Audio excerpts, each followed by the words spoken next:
Hi, everyone. Steve Adubato. We kick off the program with Dr. Jonathan Farina. He's the Dean of the College of Arts and Sciences at Seton Hall University, one of our higher ed partners. Dr. Farina, good to have you with us.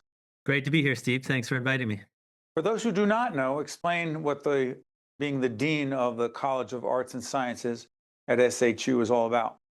Well, the College of Arts and Sciences, our biggest college, includes all of our hard sciences from physics and chemistry to biology, as well as all the humanities, English, history, philosophy, and social sciences, political science, psychology. So, as dean, I'm responsible for managing all those programs. They account for more than half of the students at Seton Hall, as well as for fundraising, developing new curriculum, programming, and recruiting. So it's a big job, but an exciting one. Absolutely. And we've been a long time.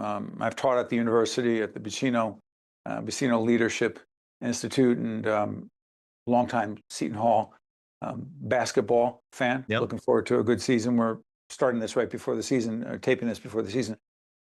Dean, talk to us about the goal that you've expressed publicly, and our producers picked up on this, to connect liberal arts with real-world careers such as humanities, business, philosophy, and law. Historically, people thought, oh, liberal arts. I mean, what is that? Like, what do you do with that? How do you get a job with that? Connect it all for us, Doctor. Sure. So, yeah, it's one of the overarching strategic goals of Seton Hall as we move into our new strategic plan is actually to encourage more and more students to cross major in both a liberal art and a pre-professional degree that's more familiarly associated with a career track. The liberal arts are named the liberal arts not because of their political connections, but because they were the forms of education appropriate for free people. Literally, those forms of education that were thought to train you to be a citizen in a democracy, but also those disciplines that rounded out your humanity so that you weren't just that guy, Steve, from this particular town, speaking this particular language, believing these things, but instead, we expose the student to different languages, different cultures, different time periods beyond his or her present, so that they have a wider understanding of their context in the world and a responsibility to others. So the way we're connecting these disciplines to jobs is through some innovative integrated programs, as we call them, um, including a medical humanities program and a business humanities program and a BA in philosophy and law. And what all of these do is they have courses that don't take for granted that a student is going to take a history course, for example, and know how what they're learning there is going to apply to the business world, say.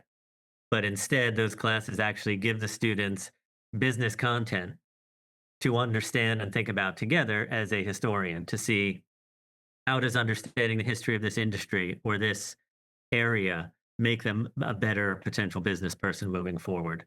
How does being a better storyteller help them become a better doctor or nurse listening to a patient tell them about their symptoms or give them their diagnosis? Big picture question. My older son, Stephen, did his graduate work at Seton Hall in religion and theology. And for his mom and I, and so many other parents are like, where's the jobs? Where are the jobs? You know, that whole question. To what degree do you believe, for parents watching right now, listening right now, do you believe that it is a significant role of a higher ed institution, in this case, Seton Hall, to prepare a student for work, to get a job? So I think the university has two very important goals. One is to give the student an education in the meaning of the term, which is to lead them out of themselves. Educare literally means a path out. Um, and that has little to do with the job. That's more about finding who they are, what their loves are, exposing them to the full experience of what it is to be a human in this rich world. And then, absolutely, we also have the obligation to prepare them for a successful career, and not just a successful career the day they graduate to 10 years out, but when they graduate to when they retire, however long down the road that is, because as you know, a lot can change in 10 years, what career is popular and successful and so on. And including with artificial intelligence. exactly, artificial intelligence and automation of all kinds.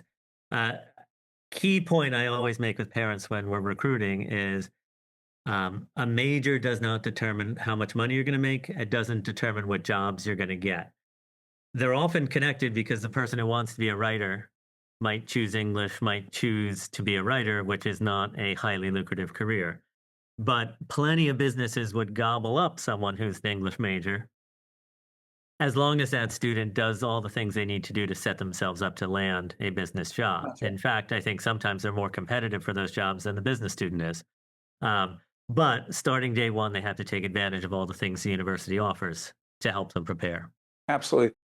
Dr. Farina, talk to us about a very significant gift, financial gift, from an alumnus, a late alumnus Frank Rubino, a $10 million gift for a scholarship that will provide financial support to students pursuing degrees in traditional STEM, science, technology, engineering, and math fields. Talk to us about that gift, how significant it is, and the impact it'll have. Sure. Yeah. So Frank Rubino graduated in 1964. He had his Bachelor of Science in Mathematics from Seton Hall.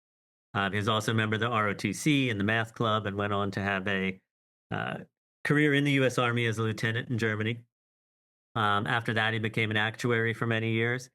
And not only in the Army, but afterwards, he had the experience of traveling in Italy. So he had two interests with us. One, he wanted to help more students have the kind of education he had so that they could have a long, successful career. He also wanted them to be exposed to the world, like Italy. So in his bequest, he left us $10 million. The way our endowments work is that we take off 4.5% a year to spend so that they will last forever. This gift will spin off 45 $10,000 scholarships per year forever. For students, it prioritizes students with financial need. And they can be in any of those traditional STEM fields. So math, computer science, physics, biology, biochemistry, chemistry, any new engineering fields we create along the way. And all they have to do is demonstrate a real interest in Italian. So they can take Italian as their required language. They can take coursework in Italian subjects, history, art. They can do any one of our study abroad programs. We have many study abroad programs that go to Italy. And really, what's great about this gift then is it helps students of need. Seton Hall's always been about giving a new access to social mobility to immigrants and to people with less money. It gives them the career-worthy, degree in STEM, which is a huge field of opportunity right now. And the United States is not producing enough STEM graduates to meet the job demands. And it gives them that liberal arts kind of mindset that we want by exposing them to a different culture. Dr. Jonathan Farina is the Dean of the College of Arts and Sciences, the largest college at Seton Hall University, one of our longtime higher ed partners. Dr. Farina, thank you so much for joining us. We appreciate it. Thanks for your time, Steve. Appreciate it. You got it. Stay with us. We'll be right back. One-on-One with Steve Adubato is a production of the Caucus Educational Corporation. Funding has been provided by the Turrell Fund, a foundation serving children, Community Food Bank of New Jersey, the Adler Aphasia Center, Congress Hall, a Cape Resorts property, PSC&G, New Jersey Sharing Network, Johnson & Johnson, NJM Insurance Group, and by Valley Bank. Promotional support provided by Insider NJ and by NJ.com. How long you been waiting? About a half hour. Brutal. This keeps up, I'm gonna miss my pickleball game. I've been waiting 8 years for a kidney. What can you do?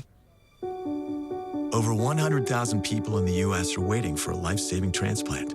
But you can do your part in an instant. Register as an organ donor today at njsn.org.